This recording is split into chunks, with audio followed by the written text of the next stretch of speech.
Ayat 8-16, Nabi meratapi nasib Yehuda dan Yerusalem. Karena inilah aku hendak berkeluh kesah dan meratap, hendak berjalan dengan tidak berkasut dan telanjang, hendak melolong seperti serigala dan meraung seperti burung unta. Sebab lukanya tidak dapat sembuh, sudah menjalar ke Yehuda, sudah sampai ke pintu gerbang bangsaku ke Yerusalem.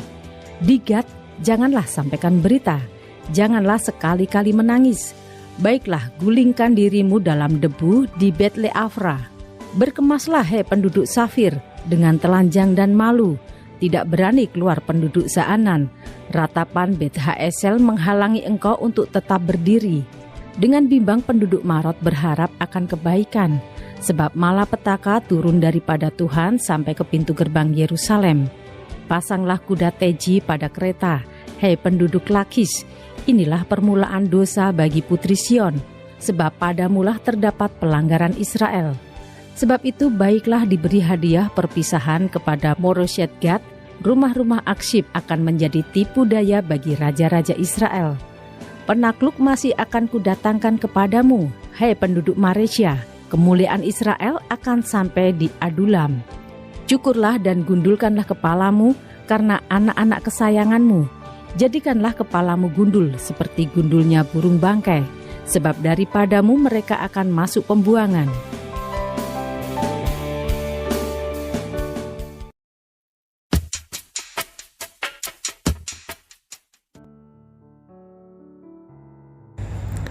Shalom Bapak Ibu Saudara. Apa itu alarm?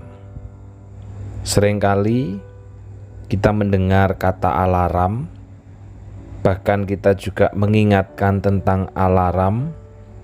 Kira-kira apa itu alarm? Saudara, alarm adalah bunyi peringatan atau pemberitahuan. Alarm adalah upaya untuk memberitahukan apabila akan terjadi suatu bahaya dan kerusakan ataupun kejadian yang tidak diharapkan pada sebuah tempat, sehingga memberikan peringatan secara jelas agar dapat diantisipasi. Itulah fungsi dari alarm. Misal, kebakaran, alarm tsunami, alarm banjir, alarm gunung meletus, dan sebagainya. Ketika alarm berbunyi, maka setiap orang harus segera mencari tempat yang aman agar tidak tertimpa malapetaka. Saudara, banyak orang yang sangat memperhatikan alarm bencana, namun banyak orang juga yang mengabaikan alarm Tuhan. Banyak orang berbuat dosa tanpa merasa bersalah. Mereka mengabaikan fakta bahwa Tuhan ada dan melihat tindakan mereka, termasuk juga memberikan peringatan untuk segera kembali kepada Tuhan. Demikian juga yang terjadi dengan umat zaman itu, saudara. Baik itu orang Israel Utara maupun juga orang Yehuda melakukan dosa tanpa takut, seolah Tuhan tidak ada dan hukuman Tuhan tak pernah mereka dengar. Maka datanglah Nabi Mika untuk menyuarakan kemarahan Tuhan. Di dalam ayat 9 dikatakan, sebab luka-luka Samaria tak dapat disembuhkan, dan Yehuda akan ditimpa nasib yang sama. Malapetaka telah sampai ke Yerusalem. Allah memperingatkan bahwa penghakimannya akan jatuh baik atas Israel Utara maupun juga kepada Yehuda. Apabila alam saja gentar menghadapi Allah, masakan umat tidak takut terhadap Tuhan yang melihat semua kejahatan mereka? Sehingga saudara, apa yang sebenarnya menjadi dakwaan Tuhan terhadap umatnya? Yang menjadi dakwaan Tuhan terhadap umatnya adalah pemberontakan umatnya melawan Allah yang Maha Kuasa. Sementara Yerusalem telah menjadi tempat penyembahan berhala dan bukan tempat beribadah. Sebab itu, Tuhan akan menghukum mereka. Dan sebelum penghukuman ini dinyatakan, Allah terlebih dahulu memberikan peringatan kepada umatnya, supaya mereka bertobat, supaya kembali taat, dan beribadah kepada Allah. Mendengar peringatan ini, saudara, apa yang kira-kira dilakukan umat?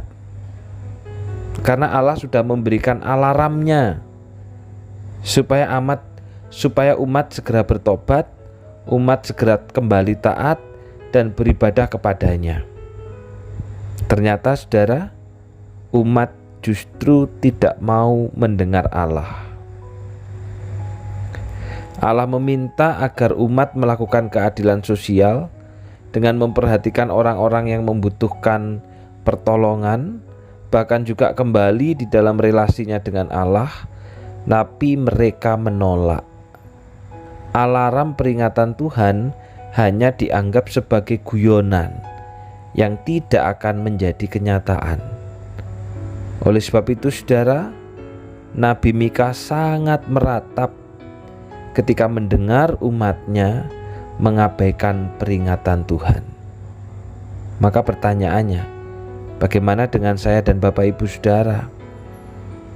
Ketika Tuhan itu memberikan peringatan kepada kita melalui firman. Firman Tuhan ini mengingatkan tentang dampak kerusakan dosa yang tidak mampu kita mengatasinya. Dari tengah kesadaran itu, saudara, apakah kita mau berbalik kepadanya dengan datang merendahkan diri kepada Tuhan karena sadar bahwa jalan keluar dari dosa hanya ada dalam Tuhan, bukan kekuatan diri kita. Kita bukan datang kepada Tuhan hanya untuk lepas dari penghukuman atas dosa kita, namun karena kita tahu hanya Dia yang sanggup menolong kita dalam pergumulan dosa-dosa kita.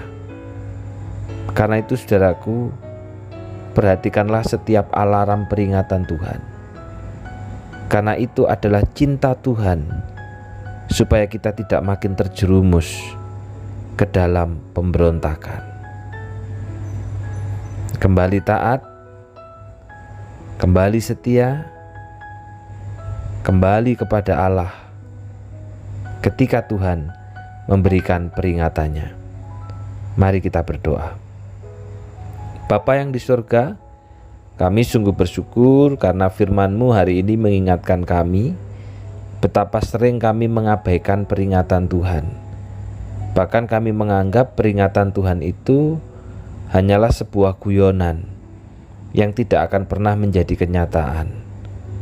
Tetapi hari ini Engkau mengingatkan kepada kami, supaya ketika Engkau memberikan peringatan kepada kami lewat firman-Mu, kami bertobat, kami berbalik, kami taat, dan kami sungguh-sungguh beribadah kepada Engkau.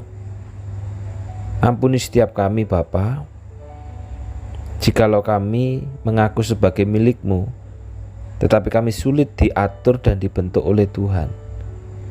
Karena itu, biarlah kami dengan kebenaran firman Tuhan ini, ketika kami menyadari bahwa kami tidak mampu mengatasi kerusakan dosa itu, maka dengan kerendahan hati kami datang kepadamu. Dengan kerendahan hati kami bertobat dan berbalik kepada Allah.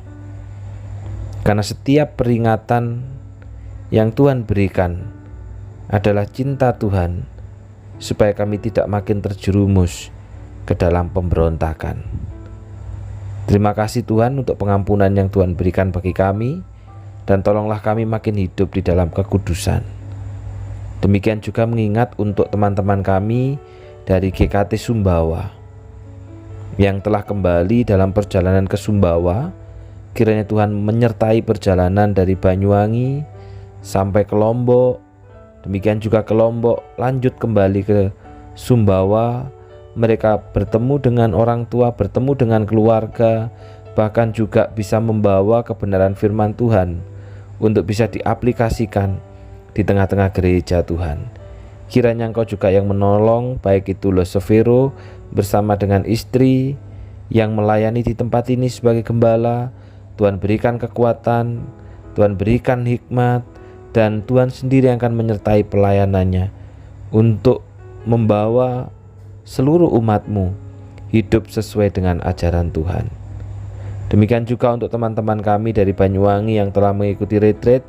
Tuhan tolong setiap kami supaya kami dapat mempraktekkan apa yang kami peroleh, apa yang kami terima, dan ketika itu sesuai dengan ajaran Tuhan, sesuai dengan konteks Banyuwangi, dapat kami terapkan dan aplikasikan di tengah-tengah gereja kami. Dan biarlah kiranya nama Tuhan yang akan terus dipermuliakan dan ditinggikan. Terima kasih Bapa. Inilah doa dan permohonan kami. Dalam nama Tuhan Yesus kami sudah berdoa. Amin. Tuhan memberkati.